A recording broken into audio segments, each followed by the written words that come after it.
नमस्कार, मैं हूं अमर चौधरी और आप देख रहे हैं नेशनल न्यूज 18। शुरुआत करते हैं इस वक्त की बड़ी खबर से। उत्तर प्रदेश की राजधानी लखनऊ के बसपा मुख्यालय में बसपा सुप्रीमो मायावती ने बैठक की। बसपा सुप्रीमो मायावती ने कहा कि ट्रंप के टैरिफ से भारतीय अर्थव्यवस्था चारों तरफ से वैश्विक चुनौती से जूझ रहा है। सरकार को इस पर ध्यान देने की जरूरत है।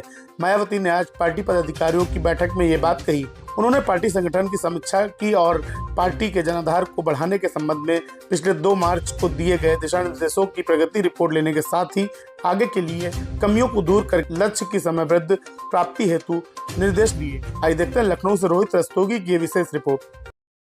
पार्टी की बैठक में दी गई और क्या मतलब आगे की रणनीति आप लोग की? देखिए, बहुजन समाज पार्टी के राष्ट्रीय अध्यक्ष आज मान्या बहन जी ने पूरे प्रदेश, उत्तर प्रदेश और उत्तराखंड के जिलाध्यक्ष, यहाँ यूपी के हमारे जिलाध्यक्ष, जिला प्रभारी और सभी कोऑर्डिनेटर गणों को बहन जी ने बुलाया था। और मान्या बहन जी ने 2 मार्च को जो पार्टी के जिम्मेदार साथियों को काम बहन जी ने दिया था, उस काम की समीक्षा हुई है, जिसमें जिला कमेटी और विधानसभा कमेटी का गठन और समीक्षा ये किया जा चुका है।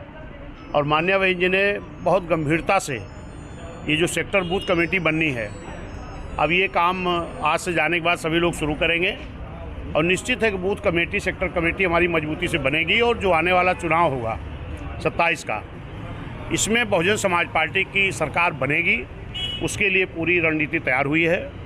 और उसमें हमारे बूथ सेक्टर के मजबूती से बना करके हर बूथ पर जिस तरीके 2007 में एक भाईचारा बना करके बहुजन समाज पार्टी सरकार बनाई थी, फिर हम लोग आज एक संकल्प साथ यहाँ से जा रहे हैं। और फिर हमारे सभी कार्यकर्ता बूथ सेक्टर कमेटी मजबूती से बना करके बूथ पर एक सर्व समाज का SC, ST, OBC का जो ये भाईचारा OBC का बना है, इन लोगों को भी एक्टिव करके इनको जोड़ करके और एक मजबूत साथ में मुस्लिम समाज भी और न्याय पसंद ब्राह्मण क्षत्रिय वैश्य समाज को भी जोड़ करके बहुजन समाज पार्टी फिर सत्ता में अकेले दम पर जिस तरह 2007 में आई थी उस तरह सरकार बनाने का काम करेगी। अम्बेडकर जयंती को जो दुल्हन की तरह सजा करके और अच्छे से बनाया गया, क्या अम्बेडकर की भी याद आ गई क्या लोगों को? देखिए, ऐसा है कि जब जो लोग बाबा साहब को विद्यालय में बैठकर पढ़ने नहीं दे रहे थे, बाहर बैठ कर उन्होंने पढ़ाई की है, जो लोग बाबा साहब को पानी पीने की अनुमति नहीं दे रहे थे,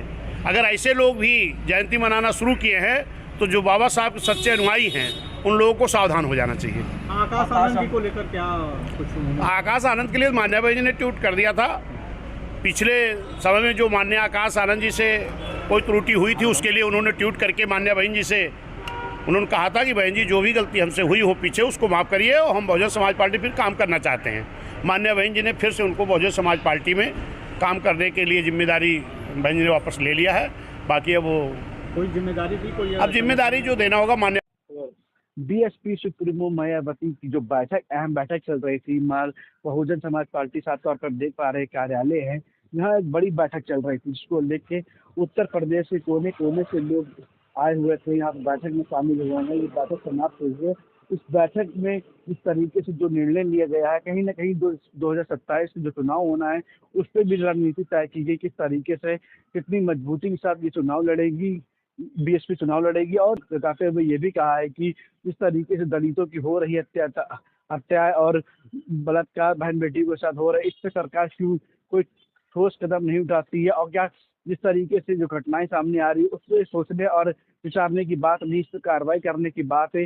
आए दिन देखा जा रहा है कि जो दलित है, कहीं हत्या हो रही तो कहीं उनकी जमीन कब्जा ली जा रही, तो कहीं ना कहीं बहन बेटी की आरबू लूटी जा रही। इस पर इन विषयों में भी चर्चा अंदर हुई है। इसी जो पदाधिकारी है वो बाहर निकल के साफ तौर पर उनका ये कहना है कि मैं दिशा निर्देश है कि जिले में हर, चाहे छोटा पदाधिकारी हो, चाहे वो संगठन मंत्री हो, चाहे कोई भी बीएसपी कार्यकर्ता हो, वो दलित के साथ कंधे से कंधा मिलाकर हर समस्याओं का निवारण करेगा और साथ में खड़ा रहेगा। अब देखने वाली है 2027 में जो चुनाव है उस पर कितनी मजबूत ये बीएसपी पार्टी उतरती है, क्योंकि 2027 में क्या ये फिर से अपना परचम लहरा पाएंगी। वीडियो जर्नलिस्ट शिवांशु के साथ मैं रोहित रस्तोगी, जयंती एक्सप्रेस टीवी 24 लखनऊ।